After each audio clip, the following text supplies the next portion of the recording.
În vlogul trecut v-am arătat cum mi-am transformat mașina într-un Ferrari. Ei bine, astăzi vom lua reacțiile youtuberilor la noul meu Ferrari. Rămâi până la final pentru că ultimul youtuber este cineva la care nu te-ai fi așteptat. Și nu uita să te abonezi și tu și să apeși pe butonul de like dacă vrei să vezi mai multe videouri cu Ferrari-ul ăsta, pentru că urmează o grămadă de vloguri super tari. Hai să dăm cu reacțiile. Ia uite cine a venit, chat. Ești frumos rău.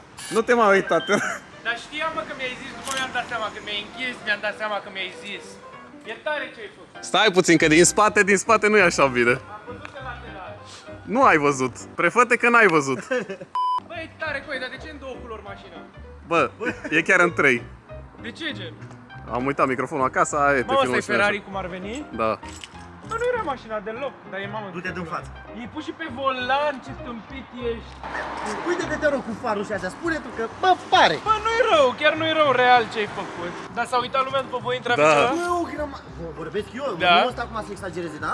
Bă, o grămadă, e prea amuzant. Dar Bă, trebuia să mașina e spuneți tare, mai- eu deja am condus-o, am văzut-o înainte de nebunia asta, am condus-o cu stresul când a fost ziua lui Fiori. Merge și cum merge, bine, săraca nu știu cât mai merge așa. După cum am mers noi în seara. Ia zi, Du-te cum și arată? colantează-o, vere, fă-o Păi ceva. da, asta voiam să-i fac. Du-te și colantează-o, dar fă-ți o culoare turbată rău la modul. Păi trebuie să o las roșie dacă tot e Ferrari. Nicio formă. Dar ăsta din spate ce zici de el? Asta e bun. Ăsta... E bătaie de joc. N-aveam unde să-l pun, că Bă, da, normal, chiar e bun. normal vine sus. Da, chiar e bine aici. Gen, ți și vede celica asta aici e și ăsta. Un Ferrari la 2000 de euro, nu?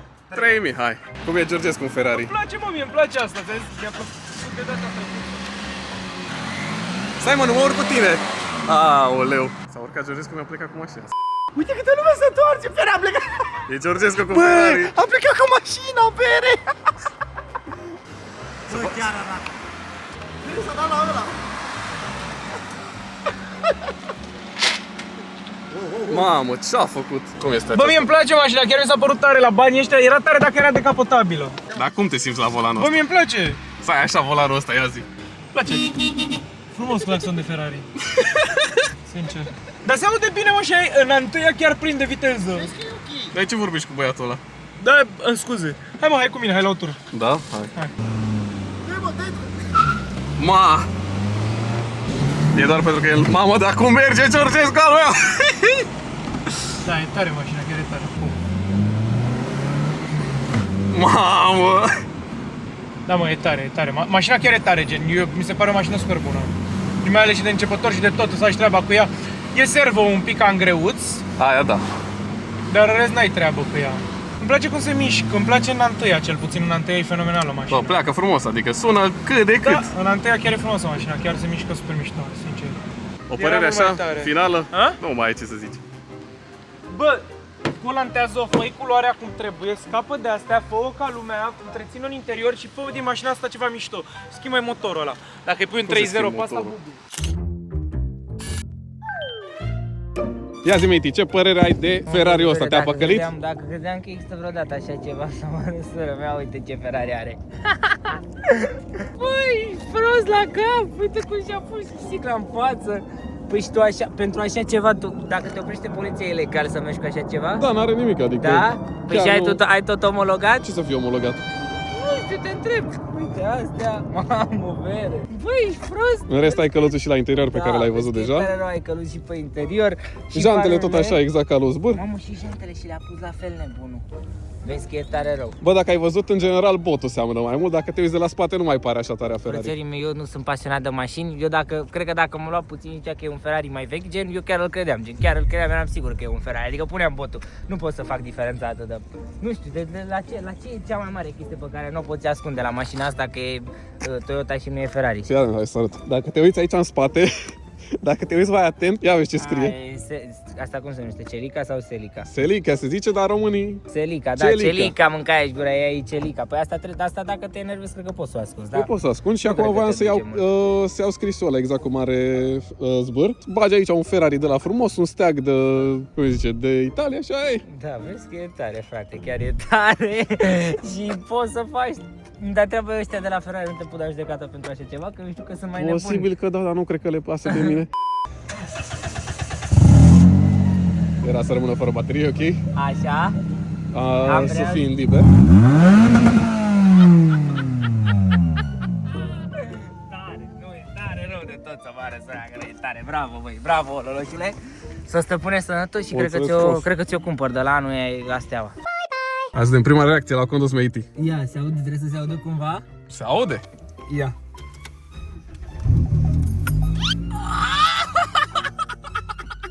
De ce ai făcut? I-ai pus Max House? I-am dat jos toba. Da, băi, că eu nu sunt prea pasionat de mașini, deci tu dacă îmi ziceai... Bine, nu cred că dacă îmi ziceai că e Ferrari și... Dar unde îmi pun centura, vere? Știi cum e vorba lui Ozbâr, ai căluțul, ai bănuțul. Da, mama, ai și cal... Dar nu poți să cred că ai pus și calul. Vezi că chiar se ține bine, adică nu e proastă rău. Nu e puturoasă. Mamă, băi! Cât scai pe ea? 143. Deci nu are așa mult scai, dar e sunetul ăsta care îl scoate, ia, stai așa. Că am scos-o puțin, imitez, trebuie să mă obișnuiesc cu mașina, vere. Ok. Bă, tare mașina, dacă mă întreb pe mine, chiar tare. A zgâria toată aia, dar e ok. Mamă, dar cum se aude, că se aude și mă face, zici că mă și simt că e tare, zici că mă și dau cu ea.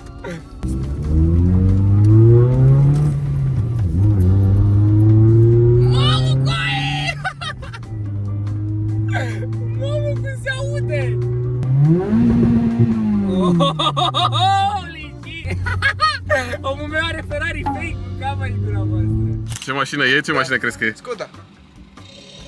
Mai încearcă. Opel. Fii atent, uite-te în spate, că scrie în spate ce e. Celica? Eu n-am auzit în viața mea așa ceva, Celica. Vine și Robi acum să vedem reacția lui Robi la Ferrari. Bună, Robinet! Că mi-a zis Ololoș, bă, vină să-ți arăt ce Ferrari am făcut. Și vreau să-i văd Ferrari, Ololoș. Bă, prostule, vezi că l-ai pus bine rău! What the fuck? Ai păcălit oameni până acum. Îți dai seama? Vrei să N-ai știi ce idee să cum faci? se întorc oamenii. Bro, du-te în Constituție cu ea. Da? În Constituție o să spargi cu ea, vină zic, mamă, bă! Ia vezi volanul? În mortul că ai luat volan de Ferrari. Vere! Dacă îți poți face scrie Celica, ai rupt-o, ai stricat-o. Păi ce vrei să-i fac? Mă rog, da, aici. Bun, și sigla? Calul! Îți dai seama, sigla n-am avut cum să o punem sus, unde trebuia, deasupra numărului, și trebuie să o punem jos. Merge. Wow! Știi ce trebuia să-i roți? Să-i iei capace de alea la roți aici. Da, asta m-am gândit, dar acum ne-am gândit numai. O să-i luăm. Am găsit numai de alea micuțe pentru fiecare, știi? Fiecare găurică mică. Asta? Da, pentru alea mici, alea, da. Mă, aici Acolo trebuie mare. Asta luăm acum, vin imediat și rezolvăm. Bă, dacă de tare se vede din față. Bă, din față mai păcălit. Deci dacă ai venit cu mașina asta pe bune că mi-ai dat țeapă. Păi uite-te și la faruri, adică... Uite, așa, zici că e Ferrari, vede, pune story. Fii atent, stai așa. Păi nu pune... Nu, fii atent. Adică poți să pui, sincer. Nu, dar fii atent, stai că ți arăt poză. Îmi zici mie că eu dacă pun poza asta pe story nu crede nimeni că sta pe bune Ferrari? Bă, ești prost cu o rată! Sper să nu te dea în judecată. Bă, sincer. Da, avem disclaimer, adică astea o să fie scoase după ce terminăm videoclipul. Ăsta e pe mijloc. Zici tu că nu e pe mijloc? Nu, glumesc, e. Bă, e puțin așa. E, dar parcă e un pic așa. Da, e puțin așa. E un pic așa. Nici siglele nu sunt de pe aripă. Nu sunt chiar. Nu, mă, nu, tare. Salut, ștefule! Salut, uite, am auzit că vrei să-mi prezinți o mașină. Exact. E Mă vorba uit în de... spate? Mă uit în spate? Să mă uit? Poți să te uiți în spate, e vorba de Ferrari-ul meu dacă îți vine să crezi. Mamă, dacă e real, adică gen e fake, nu? Asta vreau să Nu cred că l-ai mai văzut, nu e reacție fake, băieți. Aici. Ce părere ai de siglele astea? O să vreau să ți le arăt în jurul mașinii peste tot. Bă, deci efectiv l-am luat de pe China, ca e, și l-am lipit. E lipit cu Și aici e țerea, Mazda. lipici. Mazda, nu? Sau ce? O scos proprietarea veche, cum ar veni siglele, dar hai să le vezi pe celelalte, fii atent. Ia vezi farurile astea de Ferrari? Bă, da, arată. Și pe astea le-ai pus tu? Da. Tare rodă tot. Mamă, ce-mi place. Și asta e una. Deci avem aici o dată. Asta nu știu ce e. Okay. Jantele tot ca la Ferrari, în 5 de-astea. Mamă, aici mai trebuie să pui strigă ceva? Strigă și... Da, acum am comandat-o, trebuie să vină. Perfect, rodă. Aici Ferrari Celica, așa. Avem o sigă aici. Ce părere ai de căluțul ăsta? E tare rodă tot. Îmi place la maxim. Dar există Ferrari Celica? Nu? Dar cred că e fake. Da. Super. Vreau să văd aici o dată, să umblăm. Nu mergeam, înțeles? Ok, avem siglă. Ia urcă-te la interior. Automată sau manuală? Este manuală. Aha, îi dau un motor? Mamă.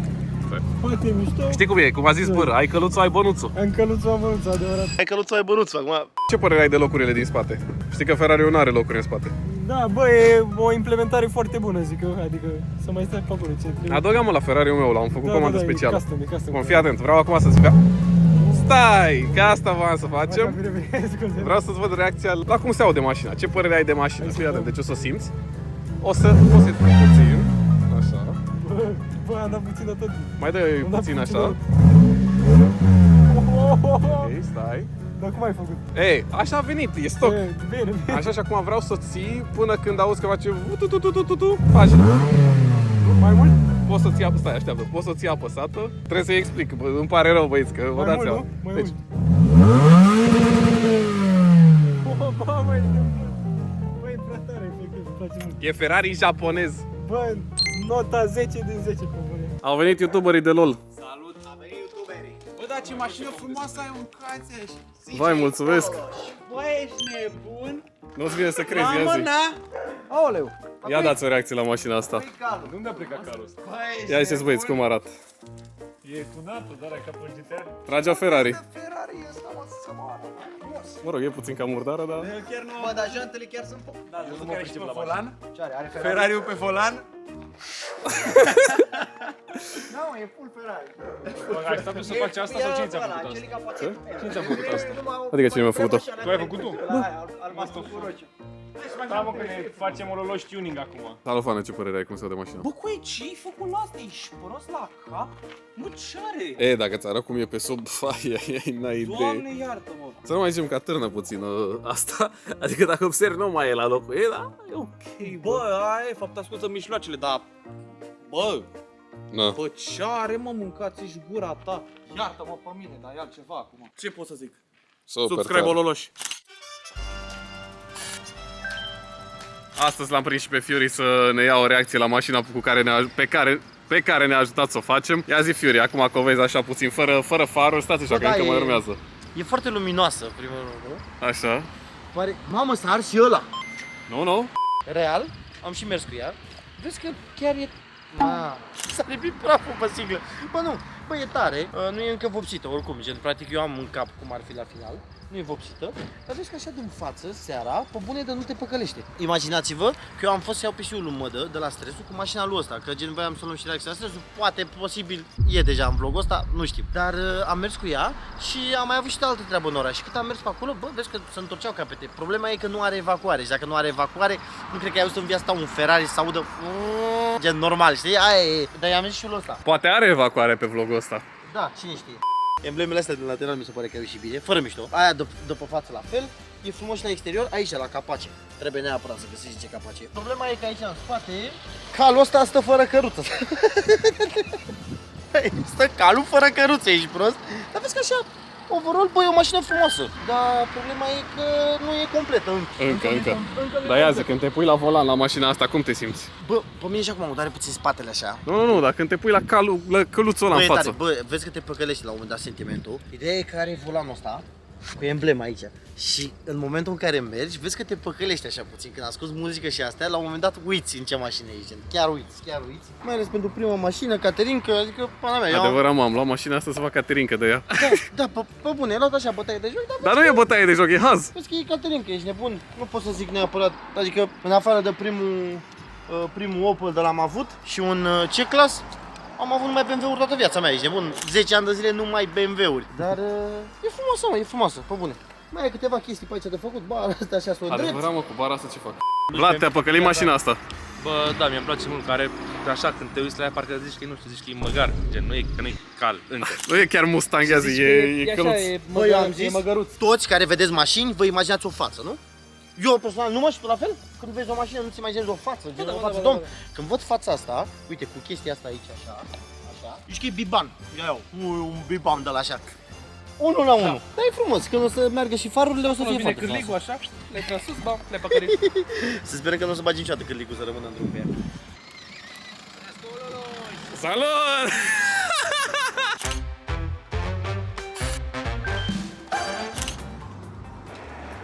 Hai să vedem Ferrari fake. Băi, dar de unde e gând? Băi, spatele. Băi, ăsta e făcut de tine, Marce, de ce față are? Are bot, are gură, nu? La spate nu-i convingătoare.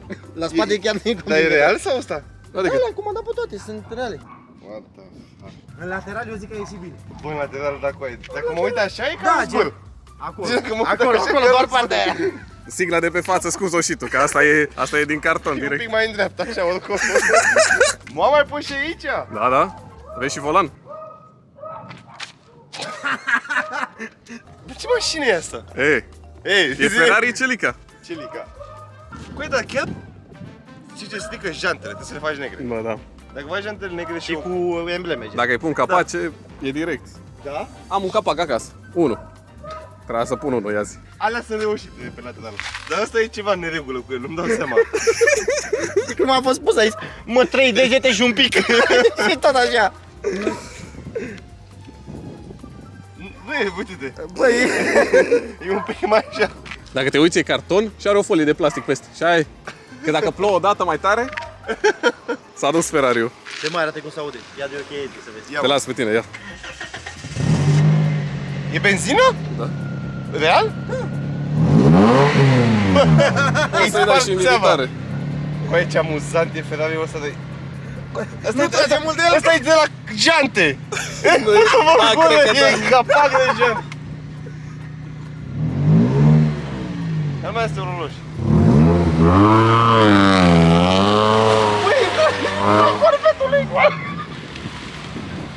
Gata, mă. Băi, dar ce motor are? Un 8, benzină. Ce e asta? Asta se deschide? Da? Nu întreb. Asta e busotul. Dar ce ai făcut? Ai făcut țeavă goală, finală? Ce ai Am făcut? dat jos toba. Ah, ok. Am înțeles. Eu zic că copiii păcălești că e Ferrari. Nu spun acum. Mă jur că pare că conduc un Ferrari vechi. Foarte vechi. Gen, asta mă dă senzație. Când văd calul ăsta aici. Da. Păreri Celica. Nota 7,5. Băieți, nu o să vă vină să vă credeți pe cine am găsit. Sunt aici la coadă la Mac, suntem la Mac, așteptăm și am văzut AMG-ul ăsta. Oare cine e la volan? Ai Silent, salut! Nu vine să cred că te-am găsit aici la Mac. Ce zici, mă, frate, stai așa, domn. Stai așa, să mă dau și eu. Ce faci, frate? Fii atent, am venit aici cu Ferrariul.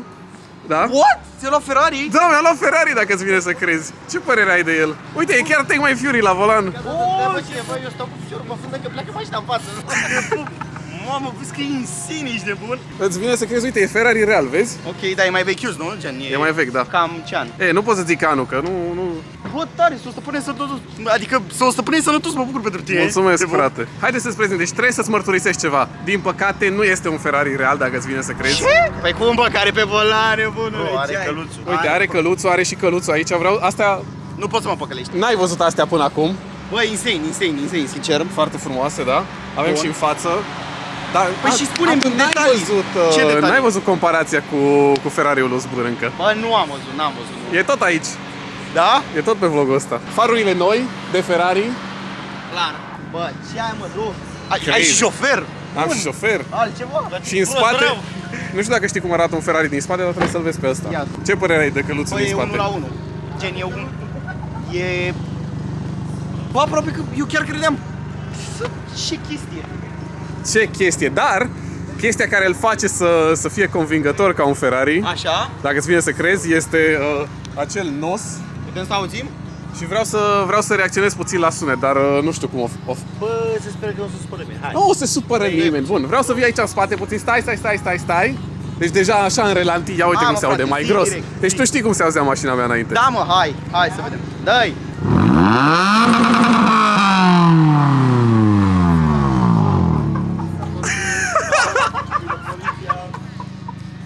Bă, frate, Păreri? bă, n-ai voie cu așa ceva pe stradă. Gen, n-ai voie. Păi și asta cum se aude? Bă, ăsta e nimic, gen, e de copii mici ce se întâmplă aici. E... Bro, I am Ai, Bă, nu mă așteptam, gen, mă așteptam să fie rău, dar e rău. Acum, pe bune, gen chestia asta de băgat aici e soft și mai dă ceva ca e. Nu, deci e ceva rău ce se întâmplă. Nici... Na.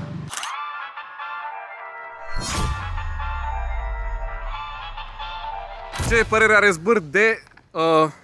care Ferrari? Stai, ăsta. Bă, sincer, arată destul de bine. Cred că e singura chestie care îl dă așa puțin de gole că pare că are motorul în față. Adică seamănă așa mai mult cu în California.